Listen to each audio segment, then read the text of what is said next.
Hola, buenas tardes, mi nombre es Sebastián y hoy vamos a hablar de endocarditis infecciosa. La definición de la endocarditis es la infección del endocardio, habitualmente en el endotelio, y se puede clasificar según la válvula afectada, si es que es nativa o protésica, según la temporalidad, donde se define como aguda en menos de 6 semanas, subaguda entre 6 semanas y 3 meses, o crónica sobre 3 meses, y si es que esta está asociada o no a la atención en salud, o asociada o no al uso de drogas endovenosas recreativas. Sabemos que tiene una incidencia mundial de 14 por 100.000 personas al año. En Chile se estima que hay más o menos una incidencia de 3 por 100.000 personas al año, pero estos son datos bien antiguos, en verdad. Se sabe que la incidencia ha ido aumentando, pero se interpreta que esto es secundario a mejores herramientas diagnósticas. Es más frecuente en hombres sobre los 60 años y es más habitual en válvula protésica, que corresponde entre un 20 y un 30% del total.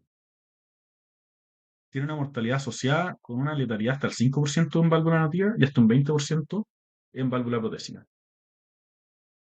Sobre su fisiopatología, se cree que el origen de la infección ocurre a partir de trombos intracavitarios secundarios a flujo turbulento o válvulas anormales. Inicialmente se forman pequeñas vegetaciones estériles que luego son colonizadas por bacteriemia transitoria. Existen distintos factores de riesgo que facilitan la ocurrencia de este proceso. Factores cardíacos, como endocarditis previa, la válvula, alguna válvula cardíaca anómala en el fondo, como aorta y Augusti, etc. Que tenga una válvula protésica, que tenga un dispositivo implantable o que tenga una cardiopatía congénita.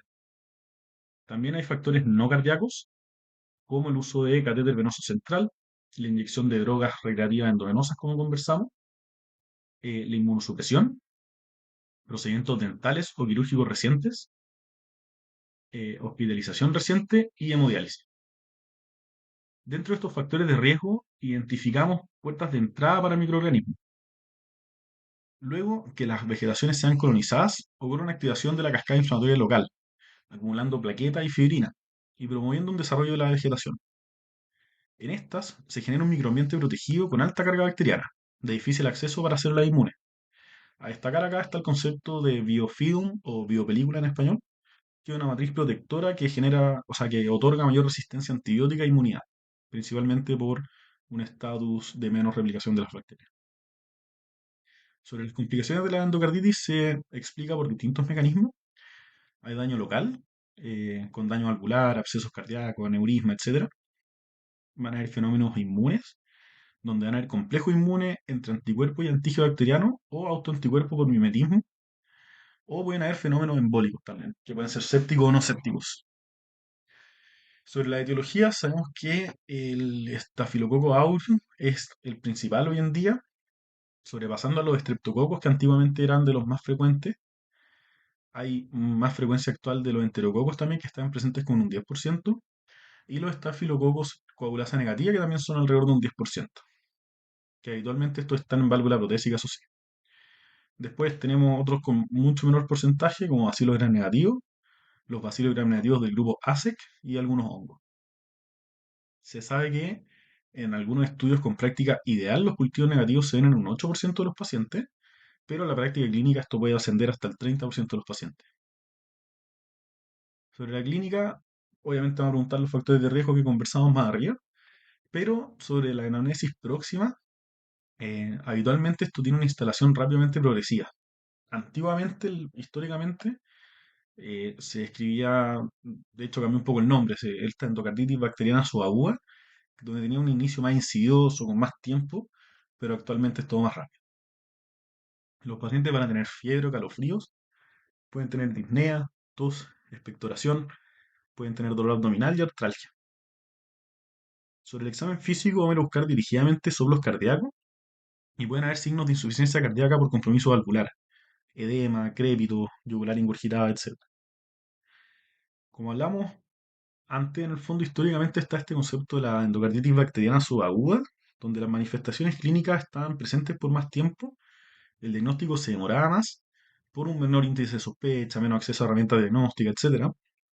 Y en este tipo de pacientes, que obviamente todavía pueden existir, pero no es lo más frecuente, encontramos, además de todo lo que acabamos de conversar, los clásicos como síntomas de endocarditis habitual antiguamente, que son los síntomas B en el fondo, un proceso más inflamatorio, con baja de peso, etcétera, Y podemos tener fenómenos embólicos, donde vamos a tener petequias, hemorragia en astilla, hemorragias subconjuntivales, lesiones de Janeway, eh, aneurisma micótico, etcétera. Y fenómenos inmunológicos, como las manchas de Roth, los nódulos de Osler y la hematuria glomerular, que tenemos que destacar en el fondo. Insisto, esto muchas veces demora más tiempo en formarse por fisiopatología, entonces no es lo que estamos más acostumbrados a ver en nuestra práctica clínica actual. Para el diagnóstico de la endocarditis se ocupan los criterios de Duke y ISCBIT que se publicaron en el 2023. Estos se dividen entre criterios mayores y menores y se subdivide entre los mayores entre microbiológico, imagenológico y quirúrgico, y entre los menores hay predisposición, fiebre, fenómenos vasculares, fenómenos inmunológicos, microbiología no considerada en los criterios mayores, imágenes no consideradas en los criterios mayores y hallazgo del examen físico.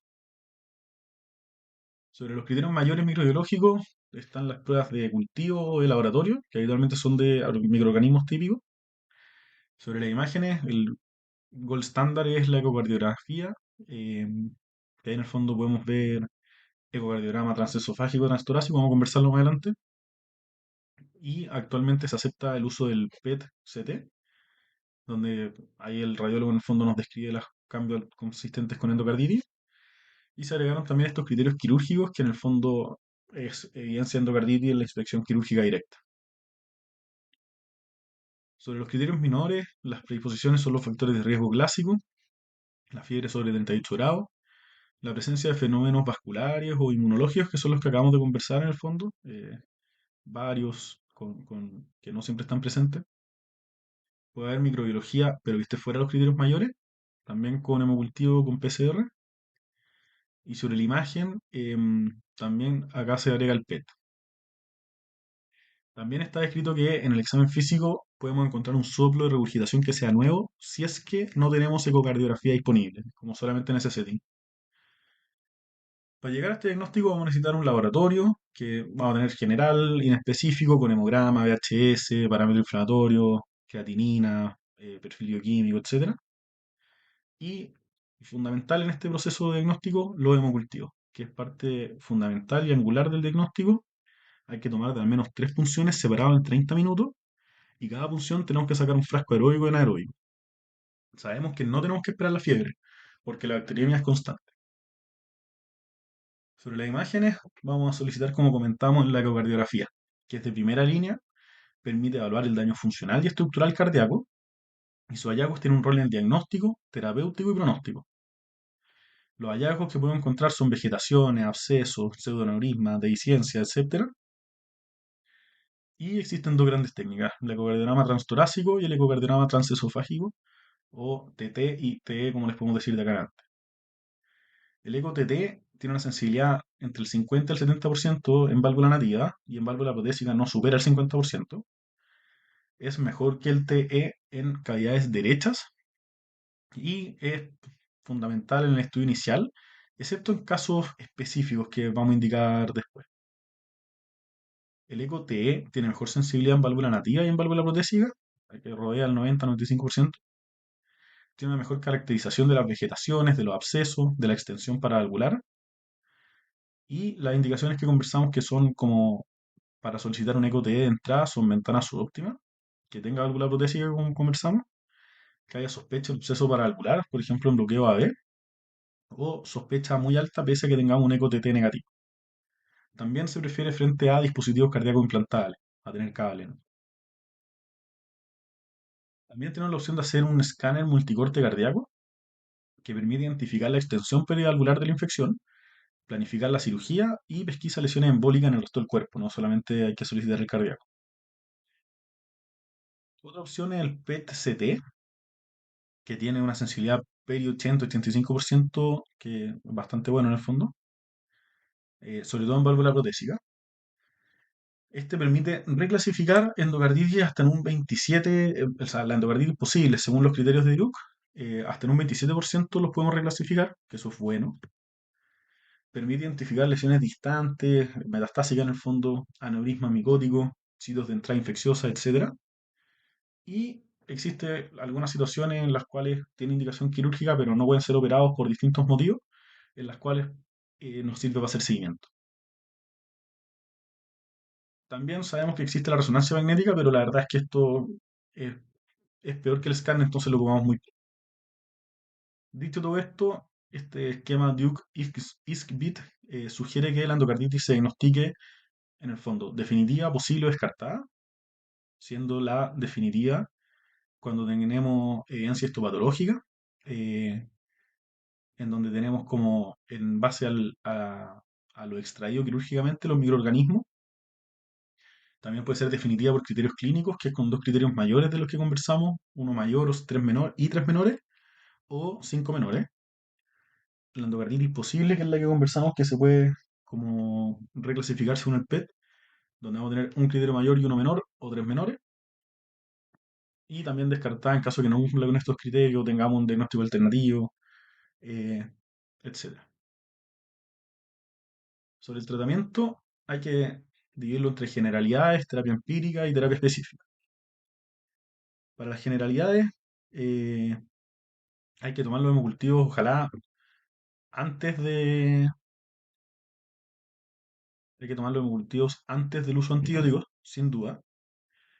Hay que tener en consideración que podemos tomar hemocultivos de control a las 48 a 72 horas, porque el conteo del tiempo de terapia es desde los hemocultivos negativos. Habitualmente la terapia siempre fue endovenosa, pero hace poco existe este estudio del POET que nos permite usar primero una terapia endovenosa por unas 2 semanas y, si es que cumple ciertos criterios y todo, pasarlo después a terapia oral o endovenosa ambulatoria. Y se sabe que es mejor hacer un manejo por equipo multidisciplinario especializado, donde incluir a infectología como interconsultor incluso disminuye la mortalidad de los pacientes.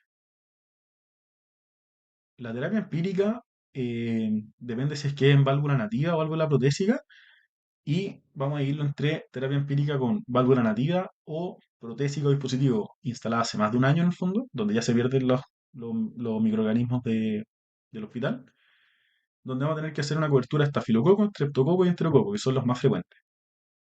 Para eso vamos a partir una terapia empírica con ampicilina, gentamicina y cloxacilina. En el medio más del hemisferio norte, o gringo al menos, dicen que podría usarse banco con ceftriaxona, pero eso es cuando hay mayor endemia de SAMR comunitario. Hay que tener ojo, esto la evolución en el tiempo según la epidemiología local. Sobre la terapia empírica en válvula protésica de dispositivo instalado hace menos de un año, tenemos que considerar que hay bicho hospitalario en el fondo. Acá cubrimos SAMR y SAMS y Staphylococcus negativo también, además del estrepto y intercoco que ya comentamos. Y acá vamos a hacer terapia empírica con vancomicina, gentamicina y rifampicina. Eh, la rifampicina no es al principio de la terapia, es al tercer y quinto día. Luego, según lo que tengamos de los cultivos, porque parte fundamental, como dijimos, de esto, los cultivos, vamos a usar distintos esquemas antibióticos. La verdad es que son varios, depende mucho del bicho. Entonces, vamos a hacer un pequeño resumen, donde los estreptococos en general los podemos tratar con ceftriaxona, ampicilina. Los estafilococos varios que sean sensibles, vamos a preferir cloxa o cefazolina. Los estafilococos que sean resistentes, vamos a preferir la banco.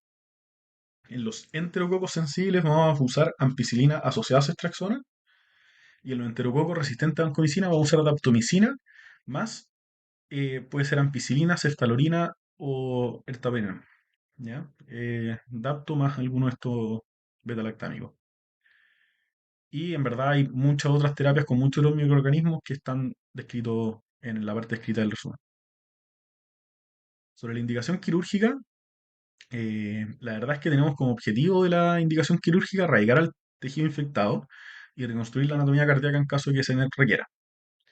Se estima que aproximadamente un 50% de los pacientes tiene indicación de esto, y las indicaciones vamos a considerarlas por disfunción valvular o perforación, que en el fondo pacientes con insuficiencia cardíaca aguda, en caso de infección no controlada, donde pueden tener complicaciones locales o sistémicas, por ejemplo, abscesos, pseudoaneurisma o hemocultivos persistentemente positivos, fiebre pese a estar 7 días de tratamiento adecuado, etcétera.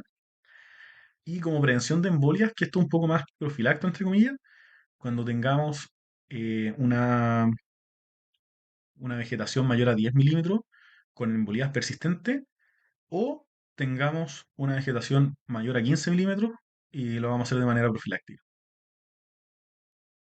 Sobre consideraciones prequirúrgicas, obviamente, si es que el sitio de entrada de la endocarditis sigue estando presente en el fondo, el sitio de foco primario, hay que hacerse cargo de ella antes de entrar a operar el corazón. Vamos a hacer un estudio coronario con angioTAC coronario o coronariografía, siempre que el paciente sea un hombre mayor de 40, una mujer posmenopáusica o en pacientes menores con algún factor de riesgo cardiovascular.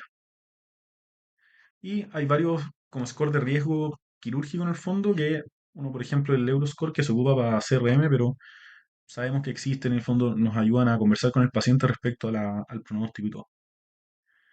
Se sabe que la mortalidad intrahospitalaria de los pacientes operados rodea el 10 a 20%. Sobre las complicaciones posibles de la endocarditis, vamos a tener complicaciones cardíacas como insuficiencia cardíaca, extensión endocárdica, infección persistente, miopericarditis o arritmias y bloqueos.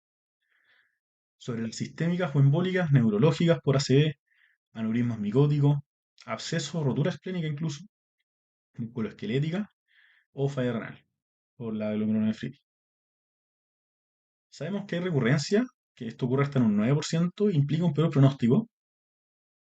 Dentro de todo, sabemos que la tasa de mortalidad es más o menos alta, rodea el 20 a 30% y que no ha tenido ningún cambio en las últimas 2 décadas. Y los pacientes que hayan tenido endocarditis les tenemos que hacer un seguimiento con ecocardiograma transtorácico para ver que no hagan complicaciones tardías. Vamos a solicitar hemocultivos de control una semana posterior a completar los antibióticos y vamos a solicitar parámetro inflamatorio en el mismo rango para ver si es que esto sigue bajando.